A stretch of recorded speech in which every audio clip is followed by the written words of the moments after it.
दुर्ग जिले के शिक्षकों में युक्तिकरण की प्रक्रिया को लेकर आक्रोश। जो युक्तिकरण का लिस्ट निकाला गया है उसमें इतनी भी संगतियां हैं और उनको सुधारने का दावा आपत्ति करने का मौका ही नहीं दिया गया। लेकिन ये दमनकारी ज़बरदस्ती तानाशाही रवैया से हमारा सेटअप पे छेड़छाड़ कर दिया गया है, जो कि 2008 में आदर्श सेटअप बनाया गया था।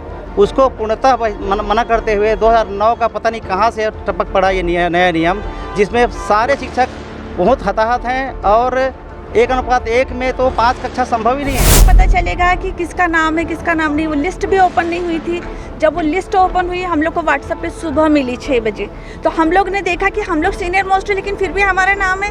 तो ये बताइए कि हम दावा आपत्ति कैसे दें।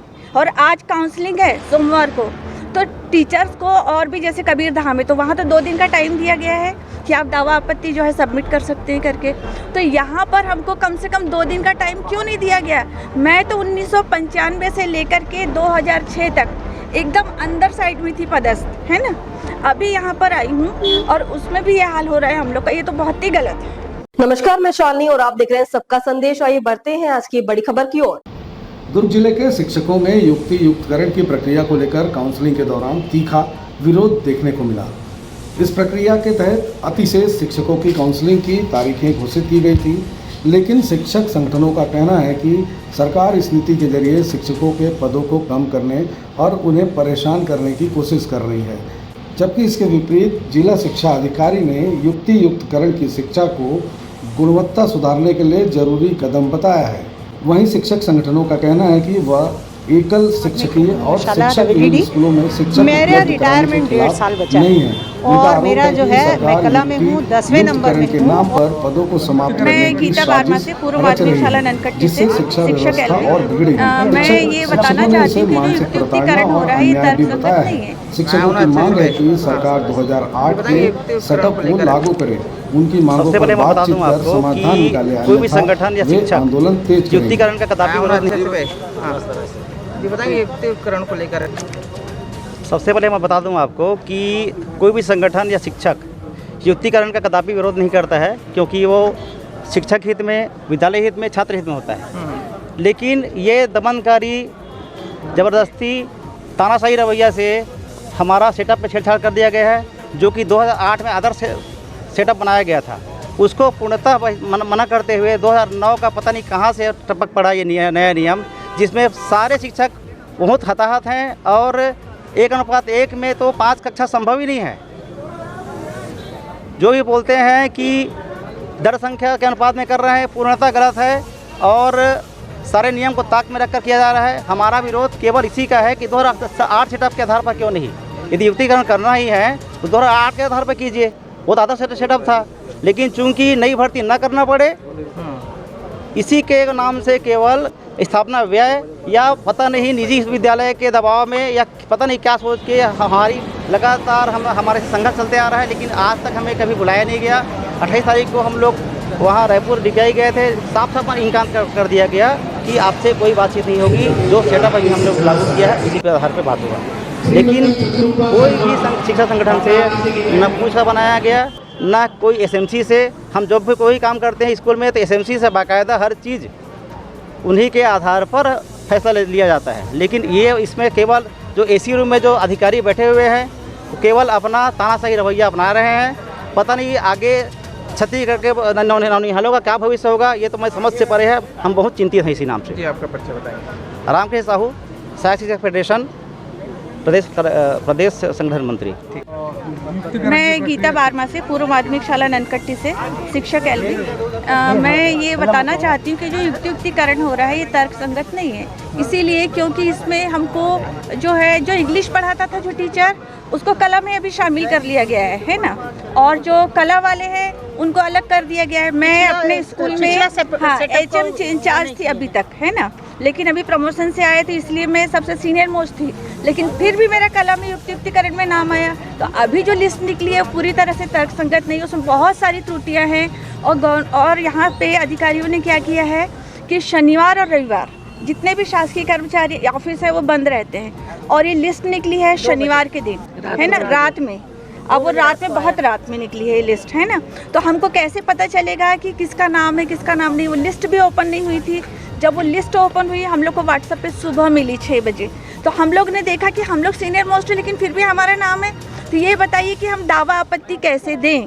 और आज काउंसलिंग है सोमवार को, तो टीचर्स को और भी जैसे कबीर धाम है तो वहाँ तो 2 दिन का टाइम दिया गया है कि आप दावा आपत्ति जो है सबमिट कर सकते हैं करके। तो यहाँ पर हमको कम से कम 2 दिन का टाइम क्यों नहीं दिया गया? मैं तो 1995 से लेकर के 2006 तक एकदम अंदर साइड में थी पदस्थ, है ना। अभी यहाँ पर आई हूँ और उसमें भी ये हाल हो रहा है हम लोग का, ये तो बहुत ही गलत है। तो हम लोग क्या लगता है कि आखिर 3 लोग समय क्यों नहीं दिया आप लोगों को? अब इसमें समय नहीं दिए, ये तो हम लोग क्या बोलें। अब इसमें अधिकारियों की अपनी समझ है ना।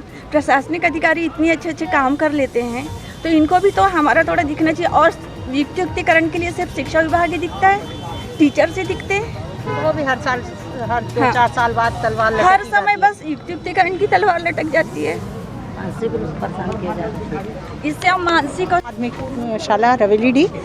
मेरा रिटायरमेंट 1.5 साल बचा है और मेरा जो है मैं कला में हूँ, 10वें नंबर में हूँ। और मेरे से पहले जो 10 लोग हैं वो बेचारे, किसी का तो 6 महीना भी नहीं बचा है, किसी का साल भर। 25 में रिटायर होने वाले 6 लोग हैं मेरे से ऊपर जो हैं, और 4 लोग 26 में और 27 में रिटायर होने वाले। 10 तक इतने 27 तक रिटायर होने वाले लोग हैं।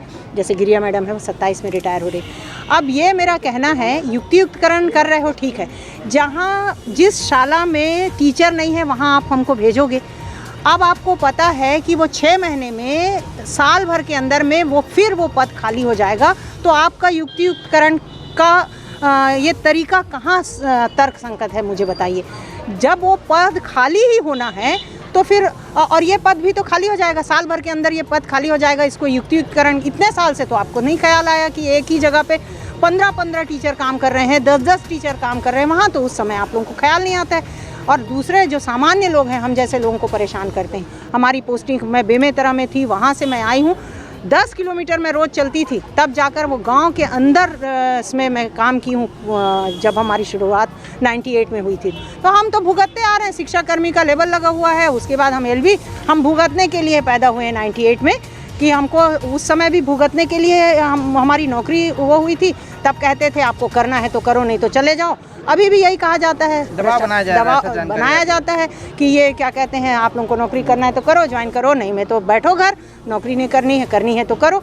ये जो ये तो सारे नौकरी करने वालों के साथ भी होना चाहिए ना। शिक्षा विभाग में रोज़ नए एक्सपेरिमेंट क्यों होते रहते हैं, ये समझ से परे है। युक्तियुक्तकरण करना ठीक बात है, पर उसमें कुछ चीज़ों को मानवता और कोई चीज़ है वो। आज ये बताइए, मैं 60 साल की हो गई हूँ, 62 साल में मैं रिटायर होने वाली हूँ, 61 चल रहा है मेरा। अब आप मेरे को मान लो, ठीक है, मिल गया अच्छी जगह तो ठीक है।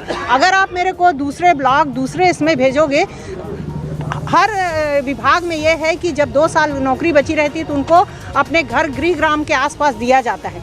ये है कि नहीं भाई? और आज आप लोग यहाँ बैठे शिक्षा विभाग में ये वाला बात भूल जाते हो। तो नियम तो सबके लिए लागू होना चाहिए ना। नियम तो ऐसे होने चाहिए कि सबको होना चाहिए। और नौकरी तो वो भी लोग करते हैं, जो अधिकारी हैं वो भी तो नौकरी करते हैं क्या? वो भी तो सरकार के नौकर हैं क्या? उनको नहीं समझ में आता। सर मैं और बताएंगे मैडम क्या? मैं श्रीमती सरस्वती गिरिया, शासकीय पूर्व माध्यमिक शाला सुपेला में पदस्थ हूँ।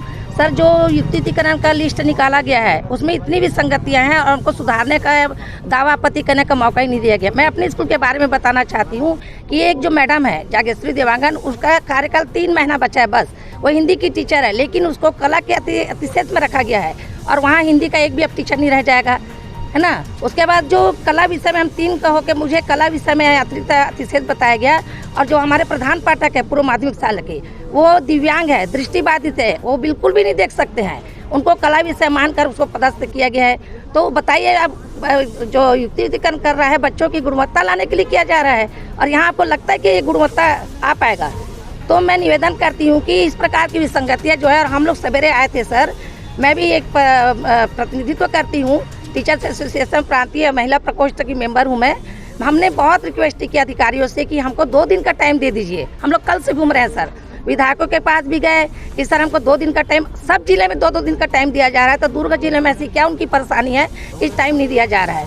और एक शिक्षक के साथ इतना बदतमीजी से पेश आ रहे हैं, वार्निंग देते हैं, पुलिस की गाड़ी आके खड़ी है और हमारे एक साथी को तो पकड़ के अरेस्ट करके ले जाने वाले भी थे और हम सभी लोगों ने घेरा, उनको बचाया।